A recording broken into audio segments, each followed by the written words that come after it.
Hello, it's Ren Presents time. I'm your host, Ren, and today we continue with the Temple of the Exploding Head Omnibus, Book 1, The Dead Held Hands, Part 1, which is known as Kay and Sam, and then it's Chapter 1, The Pale Ghost. So last week, during Lady Poe of Blanchford's birthday, Kabyl, who is essentially a god, and a creation of Lady Poe in Silvertech, appears for her birthday. Kabyl considers Lady Poe his mother, because essentially that's what she is. She created him, and normally he's full of fun and pranks and all sorts of stuff. Always unexpected things happen when Kabyl's around. But this time he was much uncharacteristically quiescent and somber. And eventually he asked to speak to Lady Poe and her husband, Lord Peter, by themselves. And then he lays it out. He says, "Mother, I need you to help me save the League." A pretty dire warning coming from Kabyl. And that's where we leave that festive scene. And then we take a deep dive into one of the heroines, or the main heroine of the book, Lady Sammy Dorn of Monima, who is a Monima, and Monimas are not elders. The elders they come from space. Who knows where they come from? Monimas are indigenous to Cana. They were created on Cana. They are very different. And initially when I envisioned the Monimas, I imagined them really lank and scrawny. But I guess Sam is, since she's an Anuian or greater Monima, very rare these days. Their bloodline was wiped out by these crazy demons ages ago, but occasionally an Anuian is born amongst the Konaks, the much smaller, more reserved, lesser Monimas, who are pretty much very common around Lake Monima, which is to the south, and it's a lake perpetually wreathed in fog. And there's this big lake, and around her are all these little castles where these various Monima tribes live. And in the Astralon tribe, we meet Sam, Lady Sammy Dorn, and we see that as she is growing up, much like her brothers and sisters, she starts dreaming of this little boy far away. Normally, when these Monimas get these dreams, they perform a ritual where they take a white Amelia flower and then they plant it at the morning wall, and then that mystically removes them of this dream. And it hurts a lot, but Monimas will do that. But Sam, being an Anuian, being stubborn, didn't want her dreams to end. She didn't want all the things she saw in her dreams with this little boy to end. All the things that she explored with him and tasted. And his presence with her became what she lived for. He comforted her. He made her laugh. She loved to talk to him, to argue with him occasionally. And then eventually he taught her desire, and he basically became her fantasy lover, even though, she was just a little girl, but she imagined all these things. And in time, he became the centerpiece of her life, though she found out from her grandmother that, as she described this dream to her, that she was talking about Castle Blanchford, and she was talking about the son of the Lord and Countess of Blanchford, who's not born yet. And she starts blinking. They can do that. It's like a long-range teleport.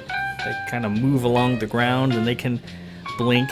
But the northern parts of Cana are usually forbidden to Monimas because it's just too cold for them. Monimas, despite being strong and fast and mystical in their abilities, can't handle cold pretty much at all. So any cold that would really affect you or me will kill them. So she's braving death going there. She has to stay within the drafty confines of Castle Blanchford, where it's incredibly cold for her, but not enough to kill her. But she can't really go outside. She can't go to an open terrace or window. She's basically stuck inside the castle, and she sees the tower that she and this little boy will inhabit years into the future. and she would actually go and write her name in the mortar with her fingernail, because Monoma fingernails are like daggers. They're very hard and sharp, fully capable of etching things like stone and mortar. She eventually encounters Lord Blanchford, Captain Dabbage, the lord of the castle, and he tells her that her grandmother has told him all about her and that he welcomes her presence, and that she's welcome to come whenever she wants. Very nice of Captain Dabbage. And then eventually, the day before, Lord Kabyl, the little boy she's been having this fantasy with, she was out making him a little toy gazelle, and then she encounters the demons. The demons that haunt her people, that take them away and make them go off to strange places and turn them into monsters. The demons, and she sees them for the first time, and she's frightened. She runs away, and they take the toy she had been working so hard on, and they goad and chide her, and they say, go ahead and run, Sam. Well, we got plans for you. All in good time. That doesn't sound good, but as she wept by a tree for losing the toy and for not being able to face up to the demons, she encounters a little strange ethereal creature who gives her the toy back and has cleansed it of the demon's touch. And the next day, she's taken to Castle Blanchford with her grandmother to witness the birth of the next Lord of Blanchford, Lord Kabyl. And that's indeed the little boy she's been dreaming of, and she gives him her gazelle, and that's that. Again, that chapter, very important to make you understand why Sam is so enamored with this kid that she's never met, and that why she does some of the things that she does. It's important for you to have seen how she got there, why she is the way she is. So, we move into part 1 of the book, and this is called Kay and Sam, of all things. And the first chapter is called The Pale Ghost. We start the main body of the story. We're always moving the plot forward. That's very important, especially in a really big book. You don't want to get bogged down on too much. So we move the plot forward, so last week we met the main heroine of the story, Sam, and this week we're going to meet the main hero of the story, Lord Kabyl, Kay, and see where things lead. Let's begin immediately. Part 1, Kay and Sam, Chapter 1, The Pale Ghost.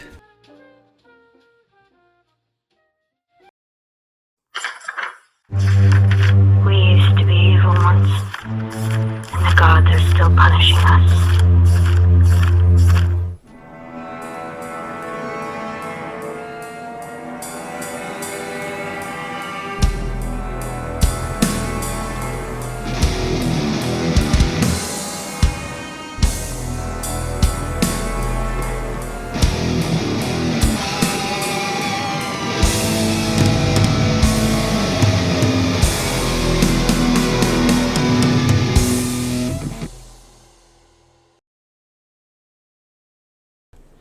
Crash! Thump! Lady Kylos of Blanchford sat properly on the stone wall and watched with passing disinterest. Her older brother was on the leafy ground trying to stand. A tall woman in a fleet coat stood over him. Okay, so all that pretty Vith fighting is nice for show and all, but if you really want to win a fight, you do it street style, and you do it dirty too. Right? And don't ever hesitate to cheat. All that Vith honor I hear so much about, leave it for the dinner table, Lieutenant Kylos said, lending Kay a hand while pulling him out of the leaves. They were out in the cold of the Telmus Grove, surrounded by old gnarled trees and fallen leaves. Kylos's silver tweeterbird bounced around in the branches and fussed with the other birds. Lieutenant Kylos was showing Kay how to street fight, Onaris style. Lord Kabyl of Blanchford, or Kay as everybody called him, had had a crush on Lieutenant Kylos for as long as he could remember. She was an old friend of the family, his father's first officer, and a trusted mentor to old Dav's kids. There she was, tall, a lot taller than his rather tiny mother, wiry and lean, in her ever-present fleet uniform, with a thick head of long brown hair that touched the small of her back. Kay had always thought she was so pretty. "Let's go again," Kay said, raising his fists. She laughed. "I think you've had enough for today, but you're doing well. Just get a little more meat on your bones, and you'll be tough as nails. Promise." Kay reached down behind the wall and put his purple and black coat on. His younger sister, Lady Kylos, sat nearby in a minty blue gown watching them spar, her whitish blue hair done up in the Blanchford style. She had been named in honor of Lieutenant Kylos, which got a little confusing sometimes with both of them running around. The lady was growing up to be much more prissy and girly than the brusque, tomboyish lieutenant. "Lieutenant, I'd like to try," she said, standing up. If she had sleeves to roll up, she would have. "Well, I like your spirit bottle, but you're too much of a lady to do things like fighting. Your cousin Sarah, on the other hand, oh boy, I think she's gonna be in quite a few of them before she's done. Kid's a real blue-haired hothead." Lieutenant Kylos always called his sister Bottle. Since they both had the same name, a nickname was a must. Lady Kylos used to have a habit of throwing her bottle around, which Lieutenant Kylos thought was funny. "Oh, I don't like Sarah," Lady Kylos said. "She's mean to me." "Oh, she is not," Kay said. "Oh, she does have a big mouth," Lieutenant Kylos agreed, "and that never gets you anywhere. But I think she means well." Kai stared hard at Kay. "Come here, kid. Let me have a look at you." Kay stepped in front of her and she placed her strong hands on his shoulders. "You're getting so big. How old are you now, Kay?" "I'm 12. 12? Oh, creation, where's the time go? I still remember when you were bouncing off Sig's lap. I'm only 104, you know, and you're making me feel like an old maid." She took a hard look at his eyes. "And you've got the coolest eyes, Kay. What are they? Sort of a jade color? Creamy jade?" "I guess. I don't know. All the bloody lords and ladies who come to stare at me don't like 'em much." "You know, what's the deal with that? Every Tuesday, Dav and Sig have you downstairs standing there in the gallery, and all these stuffy blue folk come in and start pawing you like you're a mannequin at the stores holding a tray of free samples. What is that?" "It's called a review. It's a Vith tradition. All the various houses that think they might wish to ally themselves with the house, or arrange a marriage, or do business with the house, come and have a look at the eldest children, up until we turn 15. And we have to stand there and not move or say a word. I moved once to scratch my nose, and one of them wanted to cane me for moving, but Father wouldn't let him." "Cane you? Oh, I wouldn't think so." "I hate it," Kay said. "I have to do it too," Lady Kylos said. "Yeah, but they love you, don't they? They love your blue hair and your blue eyes and everything about you. Me, they say a green-eyed Vith Lord is no Vith at all. And they talk about me like I'm not even there. They say I'm too short. And they say they don't like my hair either. And I just have to stand there, locked still, like a bloody statue for hours sometimes, and take it." Lieutenant Kylos ruffled his hair. "I guess being a peasant like I am has its advantages sometimes. I wouldn't put up with all that rigid society stuff. I'd have knocked somebody's damn teeth out by now." She squinted and looked at Kay's hair. It was dark purple, like a grape-flavored popsicle, long and wavy, tied up in a tail. "You know, I guess I'm used to seeing it this shade by now. I mean, you Blanchfords come in all sorts of cool colors, don't you? Your dad with his blue hair, and Bottle over there with her whitish blue, and Hathaline, and your baby brother, Mazer. Boy, those two have a carrot top going, don't they?" "I used to chase Kay around and put his hair in my mouth. I thought it would taste like grape, Lady Kylos said. Oh, yuck, Lieutenant Kylos replied. I'll bet it doesn't taste like grape, does it, Bottle? No. You don't have any kids, do you, Kai? Kay asked. Me? No, I sure don't. I've never had time for it. My husband brings it up every so often, but I'm not ready.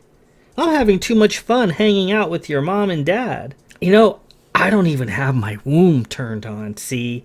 Elder women can do that, If you leave it turned on, it gets messy. Nuff said. Really? You'd be a good mother, Lieutenant K said. Oh, you think so? She checked the time. We'd best be getting back to the castle. It's getting late and your mom will have my head. Come on. You've been in fights with Mother before, haven't you, Kai? Kay asked. Fights? Oh, yeah. Yeah, we used to fight all the time. That was before we became friends. She hits pretty hard for such a little tiny squirt. She's a great lady, your mom. Great lady. They got their stuff together, hats and coats, and headed back, crunching through the leaves and stepping up onto the cobbled path. It was a long walk back to Castle Blanchfort. Lieutenant Kylo suddenly stopped and checked her coat pockets, slapping them frantically with her hands. Oh, damn! I think my flask fell out somewhere back there while we were sparring. It's missing. I've got it topped off with some good stuff, and I don't want to lose it.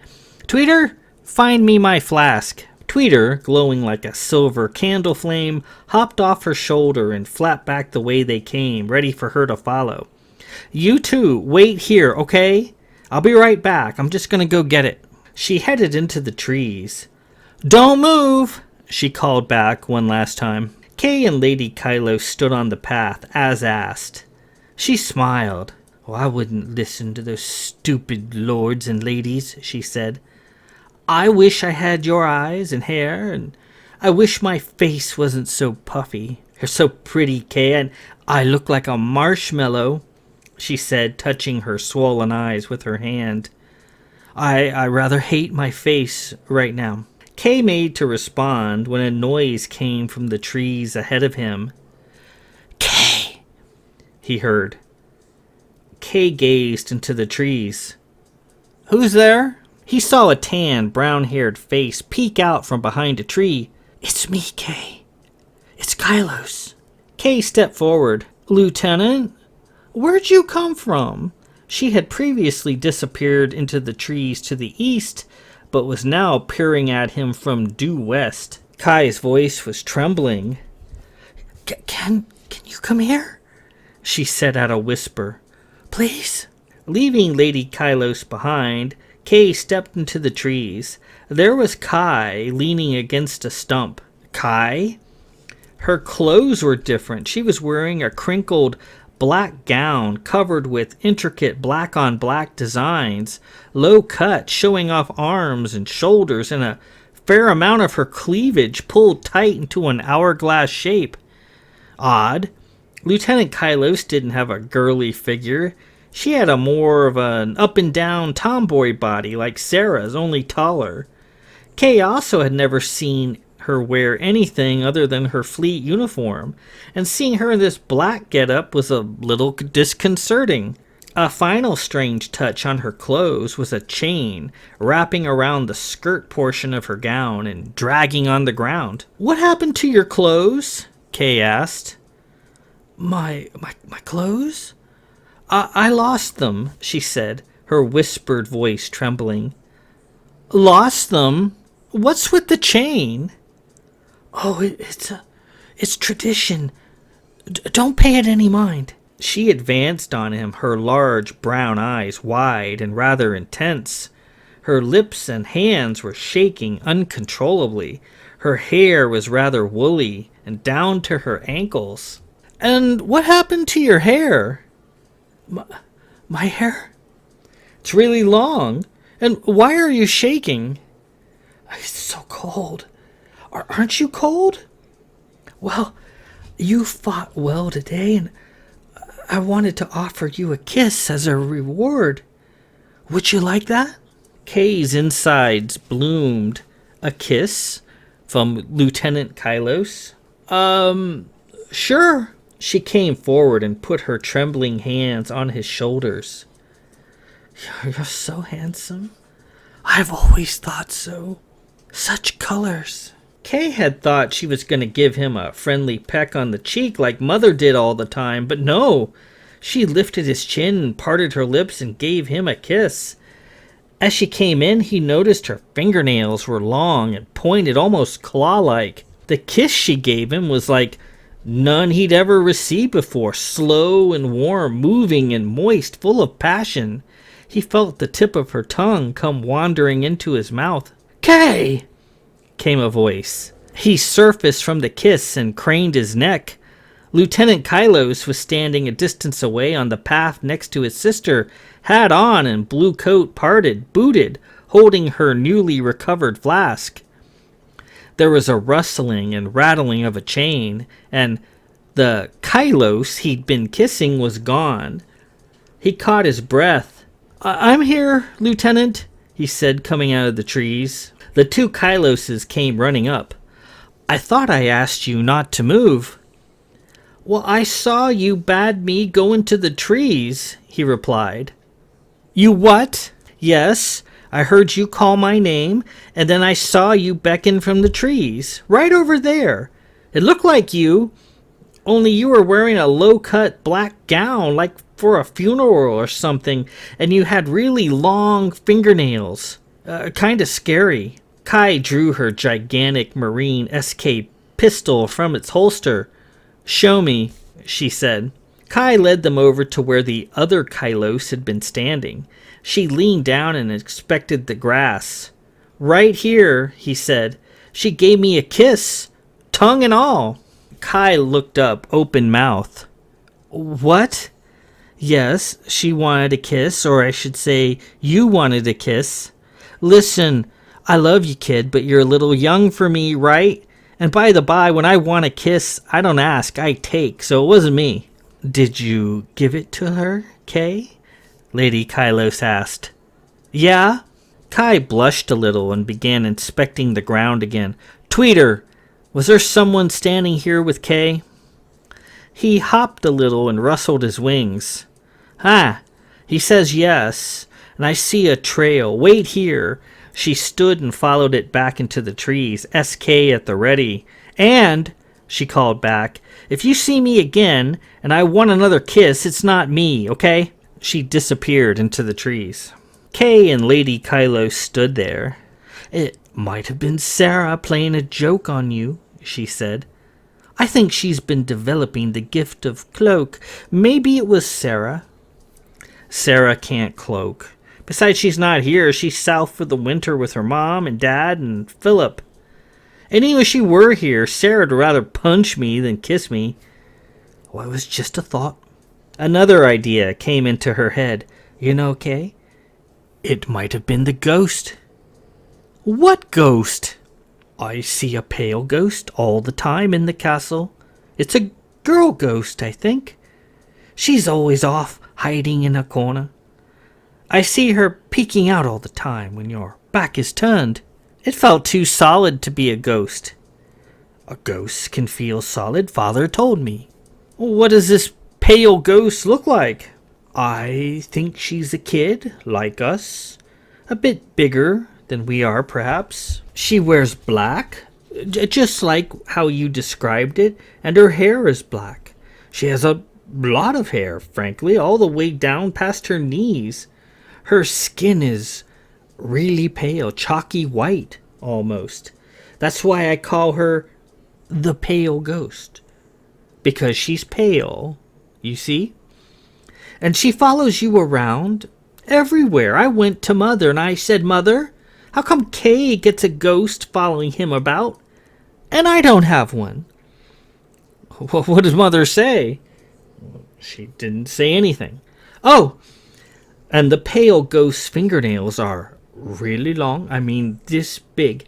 Kai lifted her hands and held them out several inches apart. Kay considered the thought and shuddered. Well, that's really creepy. What does she want? Oh, I don't know. I've seen her coming out of your room, and once, when I was in the village with Mother, I saw her standing on your balcony. Oh, creation! I don't think she's a bad ghost, per se. I don't think she means you any harm. Lieutenant Kylos returned. I found a fresh trail in the woods, and it went back near to a clearing where we were sparring. You mean the ghost was watching us? The ghost? Are we calling this kiss-seeking, gown-wearing manifestation a ghost? Well then, yeah, the ghost was watching us. Come on, we're heading back. When they returned to the castle, Lady Kylos followed Kay to his tower, Zorn Tower, one of the larger ones on the western face, southern wing. You know what we can do, Kay? She asked. We can do an exorcism. Yes, I have a book I inherited from Aunt Parduk that shows you exactly how to do it. Let me go get it, and I will meet you upstairs. Leave your door open, please. She stood up straight and concentrated. After a minute or so, she wafted away. Kai's gifts, at only 8 years old, were manifesting quite well. Kay felt a little jealous as his gifts weren't doing anything yet, and he was 4 years her older. He went inside and took the lift up. The floors, mostly empty, whizzed by as he climbed. He got out and went to his bedroom. While not feeling scared, per se, he was feeling a bit anxious. Perfectly understandable, seeing how a ghost just tried to put its tongue in his mouth. He got his toy gazelle down from its shelf. It was his favorite toy. He'd had it forever. It always helped calm him on nights when he was certain there were monsters in the room with him. He swore it had a voice. He swore it sang to him sometimes. As he waited for Kai, he sat to check his holomail.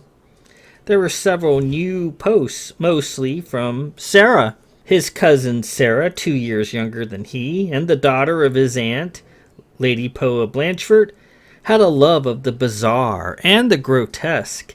She lived there in the castle in Zyodal Tower during the summer and went south with her parents in the winter.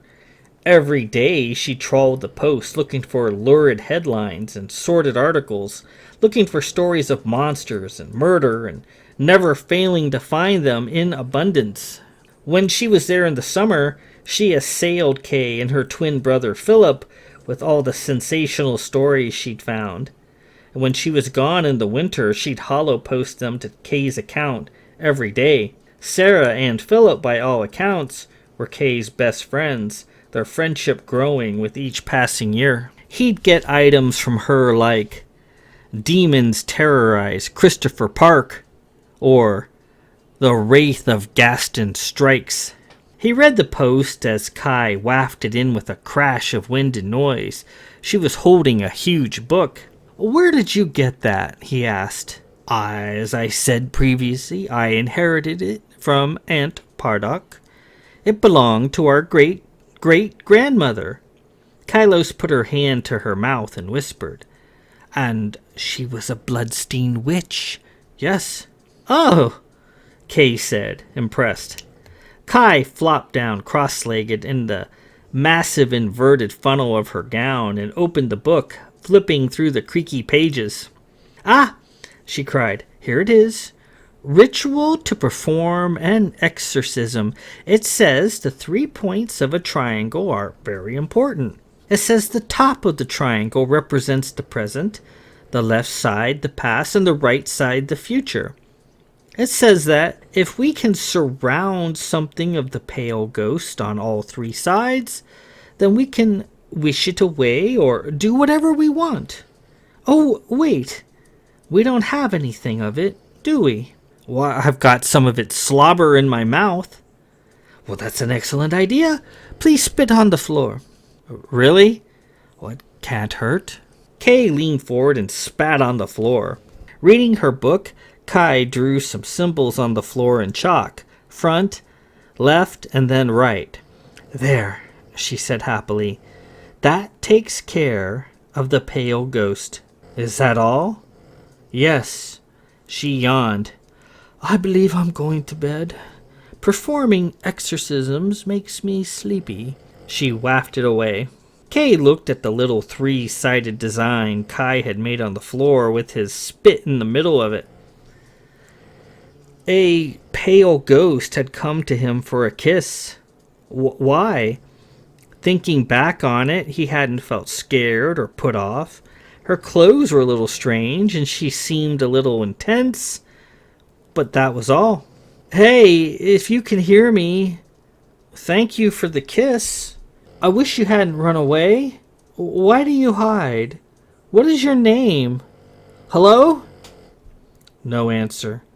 Oh wait, Kai's exorcism. Did it really work? Was the pale ghost no longer able to reach him in his room? He debated it in his mind, and then went to his bathroom and fetched a towel. He got down on his knees and rubbed out Kai's markings and his blob of spit. He had decided to welcome the pale ghost and not shun her. Kay sat up for a bit longer, wondering if she'd show. Not seeing anything, he went out onto his terrace. Across the way was Harkness Tower, where his sister Kylos, the exorcist-in-waiting, lived. The lights in her room were on. Then they went out a moment later. Kai must have just gone to bed. Feeling sleepy himself, he undressed and crawled into bed. As he ventured into the warming realms of sleep, he heard a tiny voice. Well, that was the worst exorcism I've ever seen. It wouldn't have worked, but I'm proud of you for getting rid of it anyway. Don't be afraid on what's on the other side of the door. You might just be surprised by what's there. And with that, we conclude Part 1, Chapter 1, The Pale Ghost. So we meet Kay, Lord Kabyl, the eldest son of Captain Davidge and Countess Sigillis. We meet his sister, Lady Kylos, and as kind of confusing as she's named after Lieutenant Kylos. So there's two Kyloses running around, the lieutenant and the lady is much more girlish and prissy than Lieutenant Kylos ever was, who's much more of a tomboy. In meeting Kay, while writing this book, I was confronted with a challenge, because if I received any criticism from book 1, and I did, I know you're never gonna get away from that, but one of the more consistent things was people thought Captain Davidge, his father, was too perfect, didn't have enough challenges and conflicts, and I disagreed. He's not a perfect person. He's got his issues just like everybody else, but I guess they didn't manifest much in book 1. And so I thought, well, I'm not gonna make that same mistake with his son, Lord Kabyl. As we see here, and we're gonna see in later chapters, being the son of famous, powerful people like his parents, Captain Davidge and Countess Sigillis, is daunting, is tough. It's hard to live up to your parents. He's got all this weight on his shoulders. I wouldn't want to be him. And Kay has the same problem. He's trying to live up to his parents. Unfortunately, so far, his gifts aren't doing much. He's a Vith, and Vith, it's very important, especially in a big blue house like Castle Blanchfort, to be blue. The old Vith, the ancient Vith, were completely blue from top to bottom. They had blue hair, blue eyes, blue skin, blue fingernails, blue tongue, everything. They were just blue. Over time, through intermarrying with other houses and so forth, the Vith lost that top to bottom blue, and now they're just mostly blue-eyed and blue-haired. Like Captain Davidge has blue hair, but it's so dark it looks black. That's important in Vith households to be blue. Kay doesn't have blue hair. He has purple hair. Kind of a mixture between his father's blue and his mother's red. Countess Sigillis has a fiery head of red hair, which is part of her trademark. And Kay's hair is kind of a mixture between the two. He also has green eyes, which That's different for a Vith. You're supposed to have blue eyes. His sister Kylos embodies more of those traits. She has blue hair and she has blue eyes. And as they said, they both have to go downstairs and stand in the gallery, locked still like a statue. And then all these houses, other Vith houses, other houses from the other groups, like the Xenons, Remnafs, and the Esters, and so forth, come. And if they want to forge an alliance with the house, do business with the house, possibly marry into the house, they come in and then give them a close inspection. And they're not kind or flattering with their assessments. This guy, what's up with his hair? What's up with his green eyes? And as we see in today's society, how you look is critically important. Everything else is secondary. How you look is 99% of the total package, which is BS. That's what we got right now. And it's the same way with the Vith. They're just looking at his physical attributes. Is he tall enough? Is he blue enough? And Kay is not that tall. He's not short either, but he's not, he's not a towering height. His dad, 6'2", while Kay is, barely 6 feet. Not quite tall enough. That weird purple hair, unacceptable. The green eyes is the killer. It's like, God, what is this? What is this? And a lot of them blame it on bad breeding. Say his mother brought bad genes into the house, and look what happened. So that's no fun that they have to do these things, and they're not allowed to move. If they move, this one person who was there when he kind of flinched a little wanted to beat him with a cane, but Captain Davidge wouldn't let him. So that's some of the kind of things Kay is having to deal with, and it's not fun, and he feels like he's a failure, even though he's just a kid. And we'll see that bear out in the next 2 or 3 chapters. And Kay meets Sam, and Sam was watching him and Lieutenant Kylos was teaching him how to street fight. And she's good for stuff like that. For some of the more earthy things, Kai is a good mentor for the kids. They teach them all sorts of stuff that they're not going to learn in the more polished Vith classrooms and so forth. So she's teaching them how to street fight. She loses her flask, goes back to get it, and then this creepy image of Kai that was kind of right but wrong. It looked like her in the face, but her hair was different. She was wearing a weird gown, and she had a chain around the skirt portion of her gown, and she had a much more girly figure. And she said, "I was watching you, and you did well, and I want to give you a kiss." And she gives him a tongue kiss, and he's like, "What? Whoa!" So that was Kay and Sam's first interaction, though it was kind of a one-way thing, and he thought he was dealing with Lieutenant Kylos when he wasn't. It was Sam in disguise, and once again having trouble with the cold weather. She was having a hard time, and she couldn't really stay out there for too long because she's going to fall into distress from the cold. So that was that.